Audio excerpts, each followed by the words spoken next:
What is being blessed and highly favored?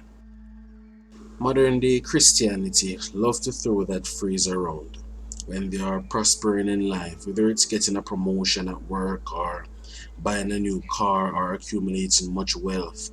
The first thing that comes to mind is being blessed and highly favored. But is that what blessings are? When one is highly favored, is it being rich in this world, being accepted by men and their earthly practices? Let us take a look at what the Bible says about blessings. Genesis 1 verse 28. And God blessed them, and God said unto them, Be fruitful and multiply, and replenish the earth, and subdue it, and have dominion over the fish of the sea, and over the fowl of the air, and over every living thing that moves upon the earth. So here we have the first recording of man being blessed. And you see, we all are blessed by God, everyone. By just being alive, we are given dominion over all the animals, and we are given the privilege to be fruitful and to replenish the earth. Let us take a look at Deuteronomy 30 verse 19. I call heaven and earth to record this day against you, that I have set before you life and death, blessing and cursing.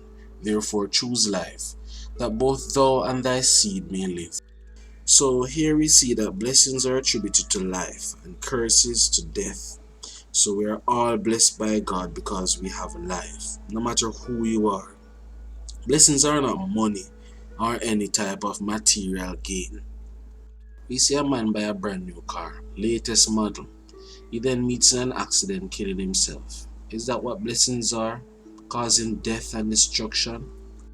There are people who become famous and get rich, and in some cases, their riches causes others to envy them or makes them become prideful.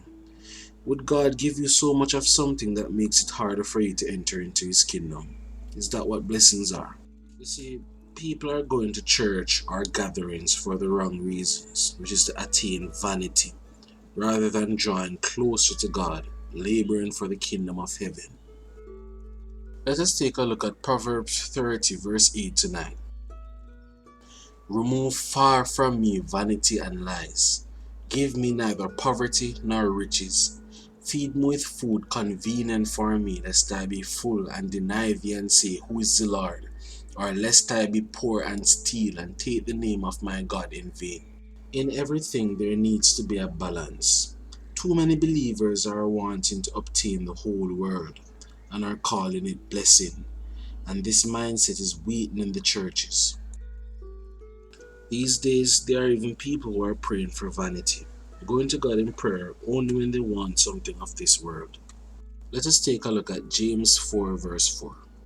You adulterers and adulteresses, know ye not that friendship of the world is enmity with God?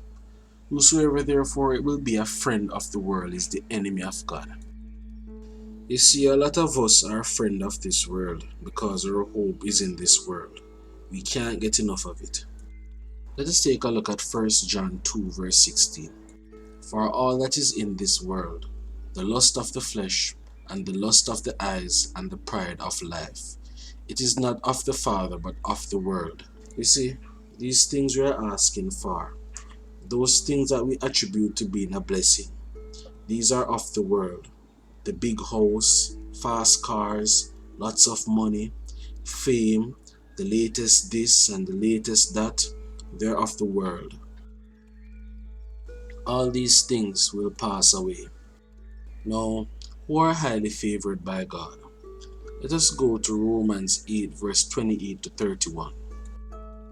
And we know that all things work together for good, to them that love God, to them who are called according to His purpose. For whom He did foreknew, He also predestinate to be conformed to the image of His Son, that He might be the firstborn among many brethren. Moreover, whom He did predestinate, to them He also called, and who He called He also justified, and who He justified, them He also glorified. What shall we say then to these things? If God is for us, who can be against us? Were you destined to be conformed to the image of His Son, Jesus Christ? Are you walking in His ways, being set apart from the world, loving even when you are not loved, turning the other cheek as the scripture says? Are you suffering with Christ so that you can be glorified with Him?